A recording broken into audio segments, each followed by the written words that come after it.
इमाम शाफी रहमतुल्लाह ताला अलैह के शागिर्द हैं इमाम अहमद बिन हंबल। और इमाम अहमद बिन हंबल वो अजीम हस्ती हैं। अल्लाह के बंदे कहते हैं जिस बंदे ने इमाम अहमद बिन हंबल से प्यार किया वो समझ ले उसने रसूलुल्लाह की सुन्नत से प्यार किया। क्या बात थी इस शख्स की। इमाम अहमद बिन हंबल एक बड़ी पुरवकार लेकिन इमाम शाफी के शागिर्द थे। इमाम अहमद बिन हंबल की एक बेटी थी। वो कहती है मैंने अपने अब्बा जी को दो ही काम करते देखा, सारा दिन रसूलुल्लाह का दीन पढ़ाते और सारी रात मुसल्ले पे बैठ के अल्लाह की याद में और नबी पाक के दुरूद व सलाम में मशगूल रहते। लेकिन मैंने अपने बाप को हमेशा एक काम करते देखा, दो मशगले थे, सारा दिन दीन पढ़ाना, सारी रात इबादत और हुजूर सल्लल्लाहु अलैहि वसल्लम पर दुरूद व सलाम में गुजारना।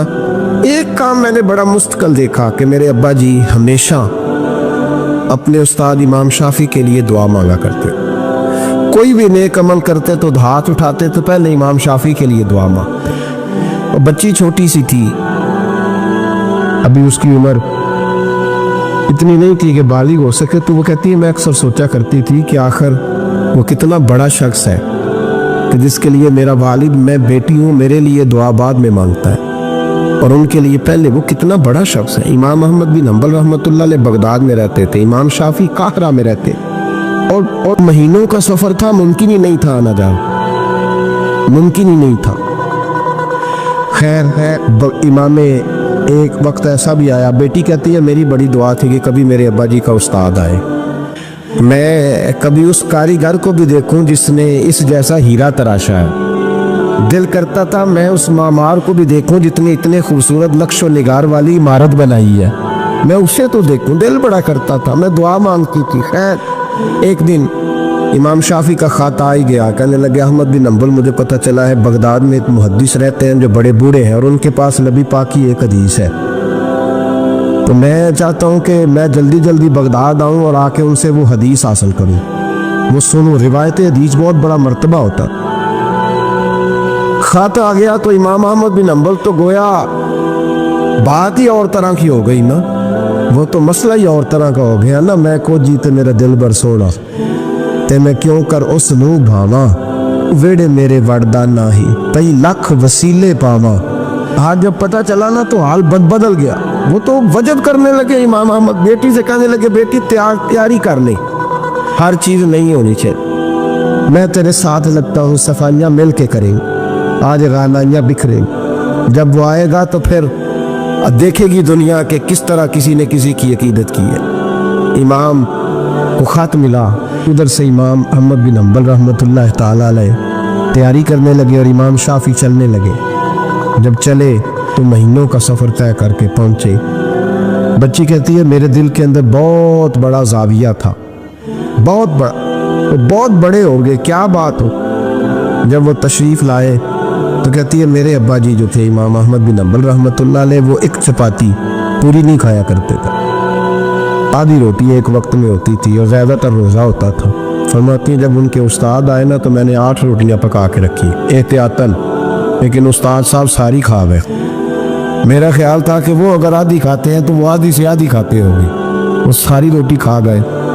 फरमाते हद हो गई, मेरे दिल में ख्याल था कि मेरे अब्बा जी सारी रात बेदार रहते हैं तो उनके उस्ताद मगरिब से ही मुसल्ले पर बैठ जाएंगे, उनसे भी ज़्यादा परहेजगार होंगे। लेकिन मैंने अजीब मंजर देखा कि हज़रत इमाम शाफी तशरीफ़ लाए, 8 रोटियाँ खाई, इशा की नमाज़ पढ़ी और लेट गए। मेरे अब्बा जी सारी रात नफल पढ़ते रहे, वो सारी रात आराम करते रहे। मैंने तहज्जुद का पानी रख दिया था कि सवेरे उठेंगे इमाम शाफी तहज्जुद में तो वुज़ू करेंगे, कहते पानी भी उसी तरह पड़ा रहा, वो कंबल में रहे। फजर का वक्त हुआ तो इमाम अहमद बिन हंबल ने उनके दरवाजे के करीब होकर कहा हज़रत जमात का वक्त हो गया। कहते बिस्तर उतारा, वुज़ू भी नहीं किया, मस्जिद चले गए, नमाज पढ़ के आके फिर लेट गए। मेरे अब्बा जी इशराक चाश तक फिर मुसल्ले पे बैठे रहे। कहती है मैं बड़ी बदगुमान हूँ। फिर मैंने 1 मिनट के लिए अपने आप को समझाया कि थके हुए थे इसलिए आज इबादत नहीं की, कल करेंगे। लेकिन अगला दिन आया तो उन्होंने फिर उसी तरह खाया, सारी रात फिर उसी तरह रहे। फरमाती हैं बस वो आहिस्ता आहिस्ता 3-4 दिनों में मेरे जहन में जो ज़ाविया था वो सारा ज़मीन बोस हो। मैंने कहा नहीं, मेरे अब्बा जी ने जिस दौर में देखा था उस दौर में शायद हालात और हो, आज तो और है। फरमाती है 4-5 दिन के बाद वो रुखसत होने लगे। पर्दे के पीछे मैं सुन रही थी। मेरे वालिद कहने लगे, हुजूर वक्त कैसा गुजरा? कहने लगे, यार तुझे क्या बताऊं, 2-3 महीने रास्ते में आया हूँ तो बच बच के जान बचाने के लिए 2-4 लुकमे खाता रहा हूँ। पता नहीं लोगों का रिस्क किस तरह का था, पता नहीं जानवर भी सही ज़िबा हुए थे कि नहीं हुए थे। जब तेरे दस्तरखान पे आया हूँ तो मैंने तुझे सेंचा है, सवारा है। मुझे पता है तू एक लुकमा भी हराम नहीं रख सकता, और मैंने तेरे लंगर से नूर निकलते देखा है। और ये वो वाला खाना है जो अंदर जाके बोझ नहीं बनता, नूर बनता है। इसलिए मैं तेरे रिस्क को नूर समझ के खाता रहा हूँ। जिंदगी भर कभी 2 इकट्ठी नहीं खाई, पर यहाँ 8-8 रोटियाँ खाता रहा हूँ, यहाँ अपने घर में या तेरे घर में, वरना रास्ते में तो मैं बड़ा परेशान रहा। और फरमाने लगे, तुझे पता है कि मैं सारी रात क्या करता रहता था? कि हुजूर नहीं।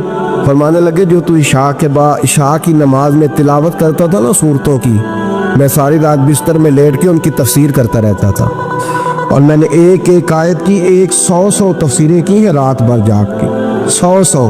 तूने देखा मैं बगैर वुजू चला जाता था सवेरे? हुजूर हाँ। फरमाते इसलिए कि मेरा वुजू टूटता ही नहीं था, मैं सारी रात तफसीरी नुक्ते बयान करता रहता था। बेटी कहती उन्होंने 2 जुमले कहे और मैं रोने लगी। मेरे वालिद आए, तुझे क्या हुआ? मैंने कहा, अब्बा जी मैं क्या समझी थी और यहाँ निकल के आया। आप अगर सारी रात नफल पढ़ते हो तो अपनी ज़ात के लिए, और इमाम शाफी सारी रात जाग के बातें याद करते हैं और फिर लोगों के सीनों में उतारते हैं, सिर्फ अपने लिए नहीं। ये तो रसूलुल्लाह की उम्मत के लिए जिंदा है। मैं क्या समझी थी बन ओ भाई। मैंने कहा, मजबूरी और बेवफाई में फ़र्क होता है। ज़रा छिलका उतार के देख तो सही, तुझे पता तो चले अंदर हालात कच्चे हैं कि पक्के। एक बुजुर्ग थे शाह बकीउद्दीन इब्न मखलद, वो कहते हैं मुझे पता चला कि इस दौर में नबी करीम अलैहिस्सलाम की हदीस जो सबसे बेहतरीन पढ़ाते हैं वो इमाम अहमद बिन हंबल है।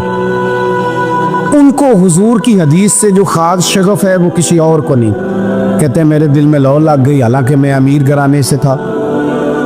मैं कश्ती में बैठा इमाम अहमद बिन हंबल के पास आने के लिए, रास्ते में तूफान आ गया, कश्ती इचकोले खाने लगी। किसी तरीके से एक जजीरे के साथ जाके कश्ती लगी, टूट गई, बिखर गई। मैं जजीरे पे उतर गया, और भी कई लोग थे। 1 महीना वहाँ रहना पड़ा। बारिशें ख़त्म हुई, मौसम ठीक हुआ तो एक कश्ती दिखाई दी आती हुई। फरमाते हैं कि वो उस कश्ती में मैं बैठा, दोबारा बगदाद गया। मुझे सफ़र तय करते 2.5 महीने गुजर गए। वो जजीरे पे महीना पत्ते खा के भी गुजारा करना पड़ा। निकला था इल्म हासिल करने। जब बगदाद शरीफ पहुंचा, लोगों से पूछा इमाम अहमद बिन हंबल का मदरसा कहाँ? उन्होंने कहा वो मदरसा तो बंद हो गया, वक्त का बादशाह मुखालिफ हो गया, मस्जिद मदरसा सील कर दिया। इमाम साहब कहाँ हैं? कहा घर के अंदर कैद हैं। उनके घर को सब जेल बना दिया, चारों जानिब पुलिस खड़ी है, और वैसे भी बगदाद में कर्फ्यू है, हर चौक चौराहे में पुलिस वाले खड़े हैं। शाह बकीउद्दीन कहते इतना कुछ सुनने के बावजूद भी मेरा जज्बा ठंडा नहीं हुआ। वो महीने में सफ़र की सोबतें, वो सुना था कि आस्ताना यार दूर है पर हमने भी ठान ली थी कि जाना। वो सुना था कि आस्ताना यार दूर है पर हमने ये ठान ली थी कि जाना ज़रूर है। कहते पहुँच गए। अब पता चला कि कर्फ्यू है, सड़कों पे पुलिस खड़ी है, गलियों में चौकों चौराहों में पैरे हैं। इमाम साहब तक तो जा कोई नहीं सकता। कहते मैंने एक शख्स की मिन्नत की, मैंने कहा किसी तरीके गाड़ी बता। कहने लगा मैं इशारा भी नहीं कर सकता, सख्त हालात हैं। वो कोई तरीका। मैंने जब ज़्यादा तड़प के कहा तो वो शख्स कहने लगा मैं उनके घर के करीब तुझे ले जाऊंगा, गुजरते वक्त सिर्फ आंख का इशारा करूंगा। कहते मैंने कहा ये भी ठीक है। उनके घर के तेरी तलाश में फिरे ना हम जंगल पहाड़ और दश्त में। उनके दरवाजे के करीब उसने इशारा किया। शाह बकीउद्दीन कहते हैं कि मैं घर दे के आ गया वापस। अब मैं सोचने लगा कि कैसे इमाम साहब तक पहुंचना है। बड़ी तजवीज़ें सोची, बड़ी तजवीज़ें, काम वाला बन जाऊं, फेरी लगाने लग जाऊं। फिर सोचा कि अगर मैं कुछ बेचूंगा रेडी पे रख के तो कोई ख़रीदने निकलेगा, कोई नहीं निकलेगा। किस तरह करूं, क्या करूं, बड़ी सोचें। बिल आखिर मैंने तय किया, अल्लाह अकबर। मैंने ना कपड़े फाड़ लिए, इमामा उतार दिया। फरमाते हैं कि एक प्याला मिट्टी का खरीद के गले में रस्सी से बांध लिया, اور امام احمد بن حنبل کی 3 گلیوں پیچھے میں نے دروازہ دروازہ صدا لگانی شروع کی، فقیر ہوں، اللہ کے نام پہ لینے آیا ہوں۔ کہتے ایک ایک دینار مانگتے مانگتے مانگتے مانگتے آزم یار منون دی خاطر اساں کی پیز بٹائے۔ کہتے ہیں مانگتے مانگتے نا میں امام احمد بن حنبل کے دروازے تک آیا، امیر گھر کا بچہ تھا، بڑے پیسے جیب میں ہوتے تھے۔ امام کے دروازے پہ صدا لگائی، کوئی ہے اللہ کے نام پہ دینے والا؟ کہتے ہیں وہ نور بھرا دروازہ کھلا، ایک گورے مکھڑے والا، سفید داڑھی والا، سونے امامے والا، چمکدار آنکھیں، نورانی شباہت۔ کہتے امام احمد بن حنبل باہر آئے اور جیسے ایک دینار میرے پیالے میں ڈالنے لگے تو میں نے ہاتھ چوم کے کہا سونیا تیرے قربان جاؤں، میں دینار لینے نہیں آیا، محمد عربی کی حدیثیں سننے آیا۔ کہتے امام کی بھی آنکھیں کھل گئی، کہنے لگے اس حال میں آزم یار مناؤن دی خاطر اساں کی پیس بٹائے کہ حضور کیا کرتا، یہی ایک طریقہ رہ گیا تھا، میں تو کہاں سے چلا ہوں، کہاں پہنچا ہوں، کیا کروں؟ امام صاحب فرمانے لگے پھر میں بھی بڑے دنوں سے پریشان تھا، کوئی سیکھنے والا نہیں مل رہا تھا، تو مل گیا۔ کہنے لگا حضور میں روز آ جاؤں فقیر بن کے، آپ جتنا چاہیں 2 4 5 منٹ میں مجھے حدیثیں سنا دیں، میں اگلے دن یاد کر آیا کروں۔ کہتے 2 سال لگ گئے، شاگرد کہاں ملیں گے ایسے، کہاں مرید ملیں گے، گزر گیا دور۔ کہتے ہیں کہ میں نا ہر روز فقیر بن کے جاتا، 3 گلیاں پیچھے مانگنا شروع کرتا، کوئی شک نہ کرے، 2 سال دروازے پہ جاتا، آگے پیالہ کرتا، امام ایک دینار ڈالتے اور مصطفیٰ کی حدیثیں سناتے۔ کہتے ہیں حالات بدل گئے، 2 سال کے بعد حکومت بدل گئی، امام کا مدرسہ بحال ہو گیا، رش ہو گیا۔ بادشاہ بڑا عقیدت مند تھا، جو نیا آیا اس نے بڑا کر کے ادارہ بنا کے دیا، جس دن میں گیا تو رش لگا ہوا تھا۔ کہتے حالات بدلے تو ہم نے بھی کپڑے بدلے، ہم نے بھی دوبارہ سے دستار باندھی، اور کہتے ہیں بڑے لوگ بیٹھے ہوئے تھے، میں جب داخل ہوا نا تو امام اٹھ کے کھڑے ہوئے، آپ فرمانے لگے پتر ادھر آ، تو آگے آ کے بیٹھ، لوگ دین سیکھنے آتے ہیں، تو فقیر بن کے مانگنے آیا تھا، اور میں بھی باقیوں کو پڑھایا کرتا تھا، تجھے میں دیا کرتا تھا، اور اب باقی پڑھا کریں گے، تجھے دیا جائے گا، اور تجھے سینے سے نکال کے دیا کروں گا۔ زمانے بدل گئے، حالات بدل گئے، وہ شخص چلا گیا، کون حکمران تھا کون نہیں تھا، لیکن استاد شاگرد کے ادب کی داستان قیامت تک باقی رہے۔ یہ قیامت، جب طبیعتوں میں احترام ہوتا ہے، جب ادب ہوتا ہے، آپ کو پتہ ہے نبی پاک صلی اللہ علیہ وسلم کو یہ ادب کتنا پیارا ہے، نبی پاک علیہ السلام اس احترام کے جذبے کو کتنا پسند کرتے ہیں، اللہ کے پیارے رسول صلی اللہ تعالیٰ علیہ وسلم اس جذبہ احترام سے کتنے راضی ہوتے ہیں، حضور کس قدر زیادہ چاہتے ہیں کہ میری امت ادب والی بنے۔ نبی پاک علیہ السلام ادب والے لوگوں کے بارے میں اتنے راضی ہیں، اتنے راضی ہیں، اتنے خوش ہیں، حضور اتنا نوازتے ہیں۔ میں نے یہ حدیث پڑھی تو یوں لگا کہ جیسے روح وجد کرنے لگی ہے۔ بہقی میں امام بہقی نے لکھی ہے، اللہ کے پیارے رسول علیہ السلام فرماتے ہیں جو چھوٹے پر شفقت کرے اور بڑے کا احترام کرے، اللہ اسے جنت میں میری سنگت عطا فرمائے گا۔ یہ میرے قرب کا ذریعہ ہے، یہ چیز میرا قرب ملے گا، شرط یہ ہے کہ ادب والے بن کے احترام والے بن کے کبھی بھی سوء ادب نہ کریں، کبھی کسی مقام پر بے ادبی نہ کریں، آپ اپنا ذائقہ کبھی تبدیل نہ کریں۔ امام احمد بن حنبل کی جگہ وضو کر رہے تھے، ایک شخص کہتا ہے میں نے ساری زندگی گناہوں میں گزار دی تھی، تو امام صاحب نا وضو کر رہے تھے جھیل پر بیٹھ کے، تو جھیل اس طرح ہوتی ہے، پہاڑ ہے، اوپر کو پانی نیچے آ رہا ہے، تو کہتے ہیں امام صاحب نیچے بیٹھ کے وضو کر رہے تھے، تو میں اوپر بیٹھ کے نا وضو کر رہا تھا یا پانی پی رہا تھا، تو میں نے دیکھا کتنے بڑے امام نیچے۔ کہتے میں نا میرے دل میں خیال ہے یار میں ساری زندگی غلط کاموں میں گزاری ہے، پر جو بھی ہے یہ رسول اللہ کے دین کے عالم۔ کہتے وہ حضور کے دین کی عزت کرنے کے لیے میں اوپر سے اٹھا آ کے نا، تو میں تھوڑا پیچھے جا کے نیچے بیٹھ گیا، جو میری حاجت تھی، پانی پینا تھا یا منہ دھونا تھا، میں وہ کرنے لگا۔ کہتے امام صاحب نے بھی یوں نظر میری طرف دیکھی، پتہ نہیں انہوں نے کیا دعا دی کہ رب نے مجھے توبہ کی توفیق عطا فرما دی۔ میں اللہ کے فضل سے اللہ نے میرا دل موڑ دیا اور میں رب کریم کی بارگاہ کی جانب میری توجہ ہو گئی۔ خدا نے مجھے اس ادب کی برکت سے اپنی بارگاہ کی طرف اللہ تبارک و تعالیٰ نے مجھے موڑ لیا۔ بے ادبی تو بندے کو کفر تک لے جاتی، بے ادبی تو کفر تک لے جاتی ہے۔ اگر بندہ بے ادب ہوتا ہوتا اللہ رسول کی بے ادبی تک پہنچ جائے تو دور نکل گیا، لیکن یہاں باقاعدہ بے ادبی کو پروموٹ کیا جا رہا ہے۔ کبھی بھی بے ادب نہ بنے، ادب والے رہیں، ادب والے بن کے جئیں، ادب والے بن کے دنیا سے جائیں۔